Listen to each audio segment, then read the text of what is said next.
बिस्मिल्लाहिर्रहमानिर्रहीम। जनूब टाइम के मोअज़्ज़ज़ नाज़रीन, अस्सलाम वालेकुम।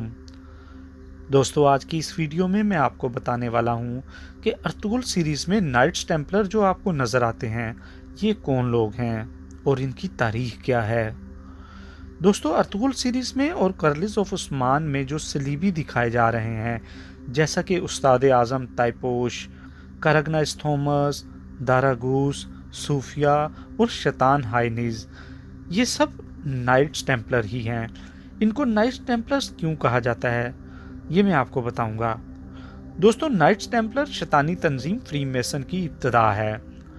इस वक्त इस जदीद तंजीम की शक्ल इल्यूमिनाती है। नाइट्स टेम्पलर की कहानी 1099 में पहली सलीबी जंग के दौरान शुरू हुई, जब यूरोप से ताल्लुक़ रखने वाले मसीह फिरके रोमन कैथोलिक की फौज ने मुसलमानों से यरूशलेम छीन लिया। इस जंग में नाइट्स टेम्पलर ने सफ़े अव्वल में ईसाइयों का साथ देते हुए मुसलमानों को शिकस्त दी। ये लोग अपने आप को ईसाई जाहिर करते थे, मगर दर हकीकत ये लोग बनी इसराइल थे।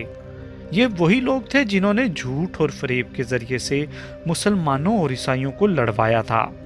मुसलमानों से जंगों के दौरान जब ये लोग अपना रहा सहा भी खोने लगे, तो इन्होंने ईसाइयों की शक्ल इख्तियार कर ली और कुछ लोग यूरोप समेत समंदरों को निकल गए।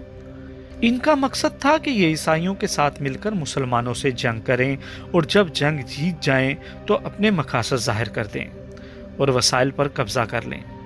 जब रूमियों ने फ़लस्तीन फतह कर लिया तो ये सब अपनी असल शक्ल में वापस आ गए और हैकल सुलेमानी पर कब्जा कर लिया। लिहाजा कुछ ही अरसे में ईसाइयों को इन नाइट्स टेम्पलर का यहूदी होने का भी पता लग गया। ईसाइयों के ईमान के मुताबिक वो यहूदी ही थे जिन्होंने हज़रत ईसा अलैहिस्सलाम को सूली पर लटकाया था। इस वजह से ईसाई यहूदियों को अपना मजहबी दुश्मन मानते हैं। 1314 ईस्वी में नाइट्स टेम्पलर के सरबराह को फांसी दे दी गई और दीगर टेम्पलर्स को भी मारना शुरू कर दिया गया। लिहाजा इन्हें फिर से यरूशलेम को छोड़ना पड़ा और फिर ये लोग स्कॉटलैंड चले गए। इस वक्त स्कॉटलैंड इंग्लैंड से आज़ादी की जंग लड़ रहा था। उन्होंने इस जंग में स्कॉटलैंड का साथ दिया और इन्हें फतह हासिल हुई, जिससे उन्होंने स्कॉटलैंड के दिल में अपना मकाम बना लिया और फिर इन्हें स्कॉटलैंड में फ्री हैंड मिल गया। फिर जो सरगर्मियां ये लोग खुफिया तौर पे करते थे, इन्होंने खुल के करना शुरू कर दी और जब स्कॉटलैंड और इंग्लैंड एक हो गए, इन यहूदियों के असर व रसूख इंग्लैंड में भी बढ़ गए। यहूदी निहायत सूदखोर कौम है। उन्होंने अपना सारा फोकस दौलत और दीगर वसाइल इकट्ठा करने पर रखा और एक वक्त ऐसा भी आ गया कि उन्होंने यूरोप हुकूमत को भी कर्जे देकर अपने कंट्रोल में कर लिया। यूनाइटेड किंगडम की ये वही यहूदी नाइट्स टेम्पलर हैं जिन्होंने अपने काली करतूतें छुपाने के लिए 1717 में अपना नाम नाइट्स टेम्पलर से फ्री मैसन रखा। इन यहूदियों के साथी जो समंदरों में निकल गए थे, उन्होंने समंदरी खजाने लूटे और वसाइल पर कब्जे किए। अमेरिका को दरियाफ्त करने वाले भी यही लोग हैं। दुनिया में अमेरिका के जितने फाउंडर रहनुमा मौजूद हैं जिन्होंने अमेरिका के क़याम को यकीनी बनाया, जैसा कि जॉर्ज वाशिंगटन और बेंजामिन फ्रैंकलिन, दोनों अमेरिका के फाउंडिंग फादर थे और फ्री मैसन थे। 18वीं सदी के आखिर में जब अमेरिका आज़ादी की जंग लड़ रहा था, इस वक्त फ्री मैसन ने तमाम पॉलिसियां सेट कर ली थीं, जिसमें वो तमाम पहलू शामिल किए गए, जिससे इस बात की मोहर लगी कि आने वाला अमेरिका फ्री मैसन्स के कंट्रोल में होगा।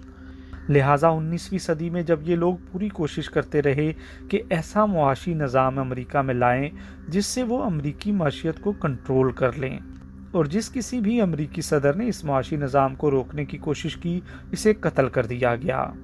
इसकी अहम मिसाल साबका अमेरिकी सदर इब्राहिम लिंकन और सदर कैंडी हैं। यूनाइटेड किंगडम के फ्री मैसन्स ने अपनी यहूदी रियासत इसराइल के लिए भी तैयारियां शुरू की, जिसके लिए सहूनी तहरीक को शुरू किया गया। ये सहूनी तहरीक अल्लाह के अहकामात और बनी इसराइल कौम को अल्लाह की जानब से बद्दुआ कि तुम लोग कभी भी अपनी खुद मुख्तियार रियासत नहीं बना सकोगे के बिल्कुल बरअक्स थी। इस तहरीक को सहूनियत यानी ज़ोनिज़्म कहा गया। इस तहरीक को मानने वालों को सहूनी यानी ज़ोनिस्ट कहा जाता है। इस तहरीक में अल्लाह ताला के अहकामात को ठुकराकर इसराइल के क़याम की कोशिश शुरू की गई। यही वजह है कि दुनिया के कुछ यहूदी जो आज भी अल्लाह ताला पर थोड़ा ईमान रखते हैं, इसराइल की मुखालफत करते हैं। اسرائیل کا وعدہ پہلی جنگ عظیم اور خلافت عثمانیہ کے خاتمے کے بعد انگلینڈ میں کیا گیا، جسے دوسری جنگ عظیم کے بعد ایک الگ یہودی ریاست کی شکل دے دی گئی اور دنیا بھر کے یہودیوں کو یہاں آباد کر دیا گیا۔ یہ جھوٹے مسیحا دجال کے انتظار میں ہیں۔ ان کے مطابق یہ ہیکل سلیمانی کی تیسری بار تعمیر کریں گے تو ان کے مسیحا دجال کی آمد ہو جائے گی، جس کی قیادت میں یہ پوری دنیا پر راج کریں گے۔ دوستو، یہ تھا ان نائٹس ٹیمپلر کا مختصر تعارف۔ آج سارے مسلمان ممالک پر ان کا کنٹرول ہے، وہاں کا ہر حکمران ان کا پالتو ہے، لیکن دوستو انشاءاللہ آخری فتح مسلمانوں کی ہی ہوگی۔ وہ دن دور نہیں جب ان کی تمام سازشیں ناکام ہوگی۔ دوستو، امید کرتا ہوں کہ یہ ویڈیو آپ کو پسند آئی ہوگی۔ اگر آپ نے ابھی تک اس چینل کو سبسکرائب نہیں کیا تو اس چینل کو سبسکرائب کر لیں اور ساتھ لگے گھنٹی کے بٹن کو بھی دبا دیں تاکہ آنے والی ہر ویڈیو آپ کو ملتی رہے۔